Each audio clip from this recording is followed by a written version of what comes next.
সুপ্রিয় দর্শক, সবাইকে স্বাগত জানিয়ে শুরু করছি বৈশাখী টিভির স্বাস্থ্য বিষয়ক নিয়মিত আয়োজন বৈশাখী হেলথের আজকের পর্বে। সাথে আছে আমি ডক্টর শাবনাজ আফরিন। দর্শক, আপনাদের মনে বিভিন্ন প্রশ্ন থাকে, সেই প্রশ্নগুলো উত্তর দেবার জন্য আজকে আমাদের মাঝে উপস্থিত আছেন অধ্যাপক ডাক্তার শামীম আহমেদ, মেডিসিন ও বক্ষব্যাধি বিশেষজ্ঞ, অধ্যাপক বক্ষব্যাধি বিভাগ, বঙ্গবন্ধু শেখ মুজিব মেডিকেল বিশ্ববিদ্যালয়। চলুন আমরা স্যারের সাথে পরিচিত হই। স্যার, আপনাকে স্বাগতম আমাদের আজকের অনুষ্ঠানে। আপনাকে অসংখ্য ধন্যবাদ এবং সেই সাথে দর্শকবৃন্দ যারা দেখছেন তাদেরকেও স্বাগত। স্যার, আমি শুরুতেই যেমনটি বলছিলাম যে আমাদের দর্শকের মনে আসলে কিছু সাধারণ প্রশ্ন থাকে, যেমন হচ্ছে স্যার, একজন মা গর্ভবতী, ওনার দেখা যায় যে জ্বর, কাশি কিংবা ঠান্ডা লেগেছেন। তো আসলে এইরকম অবস্থায় তো একটা বুকের এক্স রে খুবই নর্মাল, এটি করতে হয়। তো আসলে এটি কতটুকু নিরাপদ সেই মায়ের জন্যে? এটা খুবই সুন্দর প্রশ্ন যে গর্ভবতী মা বুকের এক্স রে করাতে পারবে কিনা। এটা নিয়ে কিন্তু আমাদের দেশে অনেক মা, অনেক অভিভাবক, অনেকের মধ্যে কুসংস্কার। এমনকি আমি অনেক চিকিৎসককে দেখেছি যারা মনে করেন যে গর্ভাবস্থায় কোনোভাবেই এক্স রে করানো যাবে না, বুকের এক্স রে করানো যাবে না। এটা আসলে ভুল ধারণা। কারণ হচ্ছে যে আমরা যখন বুকের এক্স রে করাই, আমরা তো ভয় পাই রেডিয়েশনের। তো এক্স রেতে যে রেডিয়েশন হয় সেটা 0.01 মিলিগ্রেড চেয়ে কম। তার মানে হচ্ছে এটার যে মাত্রা, সেটা আমরা যদি গর্ভাবস্থায় এরোপ্লেনে ভ্রমণ করি যতটুকুন রেডিয়েশনের শিকার হই তার চেয়েও কম। আচ্ছা। তো ফলে হয় কি, ধরুন একজনের জ্বর কাশি আছে দীর্ঘ সময় ধরে, এবং এটা হতে পারে যে এক ধরনের যক্ষা। তো এক্স রে তো করতে হবে যদি আমি বুকের যক্ষা মনে করি। তো তাহলে দেখা যাচ্ছে যে আমি ভয়ে এক্স রে করলাম না, তাতে যে ক্ষতিটা হয় সেটা কিন্তু অনেক বেশি হয়ে যায়। সুতরাং এটাও আমাদেরকে মাথায় রাখতে হবে। আর বাচ্চার কিন্তু বুকের এক্স রে যখন করানো হয় তখন কিন্তু অ্যাবডোমিনাল শিল্ড ব্যবহার করা হয়। ফলে হয় কি, বাচ্চার যে খুব বেশি ক্ষতি সেটা হয় না, এবং মায়েরও যে রিপ্রোডাক্টিভ অর্গানগুলি সেগুলিও খুব বেশি হ্যাম্পার হয় না। সুতরাং যদি প্রয়োজন পড়ে যে ওনার দেখা দরকার ইমিডিয়েটলি বুকের এক্স রে করে, তখন গর্ভাবস্থায় কিন্তু এক্স রে করানো যায়। আমি আমার প্র্যাকটিস লাইফেও এরকম দেখেছি যে বুকের এক্স রে করানোর জন্য এক ভদ্রলোক জাপান থেকে, উনি ইমেইলে আমার সাথে খুব হম্বিতম্বি। তো আমি তাকে বললাম যে আপনি একটু খোঁজ খবর রাখেন, জাপানে কিন্তু প্রেগনেন্সিতে এই এক্স রে কিন্তু হর হামেশা করা হয়। সুতরাং আমাদের দেশে যেহেতু প্র্যাকটিস নাই, এবং আমাদের দেশে সবার ধারণা যে এটা অনেকটা হারাম, যাবে না হারাম, অনেকটা এরকম ধারণা ধর্মীয় গ্রেডের মতো। এই জন্য আমরা ভাবি যে এটা করানো যাবে না। কিন্তু যদি প্রয়োজন হয় এবং যদি আমরা ভালোভাবে অ্যাবডোমিনাল শিল্ড ব্যবহার করে বুকের এক্স রে করাই, খুব বেশি ক্ষতি হয় না।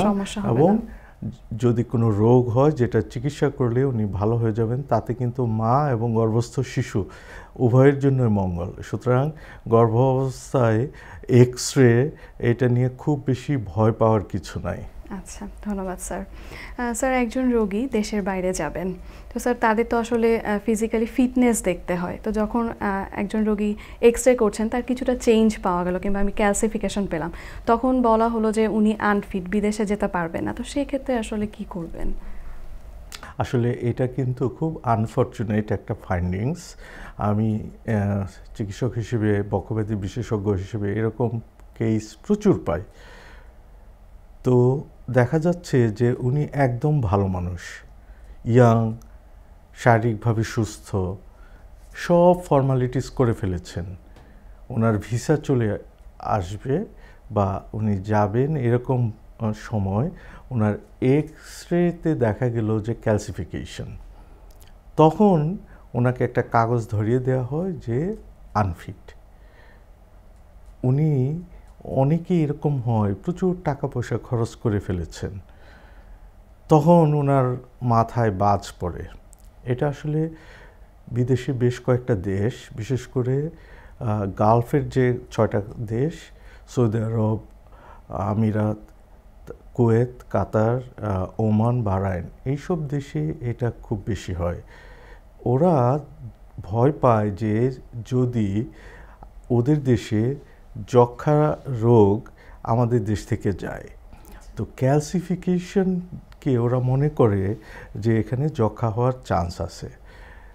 নানা কারণে ফুসফুসে ক্যালসিফিকেশন হতে পারে, বিশেষ করে ছোটোবেলায় যদি বিভিন্ন ধরনের ভাইরাল ইনফেকশন, এমনকি চিকেন পক্স, তাতেও হতে পারে। এমনকি যদি যক্ষ্মা হয় তাহলে ভালো হয়ে গেলেও ওখানে দাগ থাকতে পারে, ক্যালসিফিকেশন থাকতে পারে।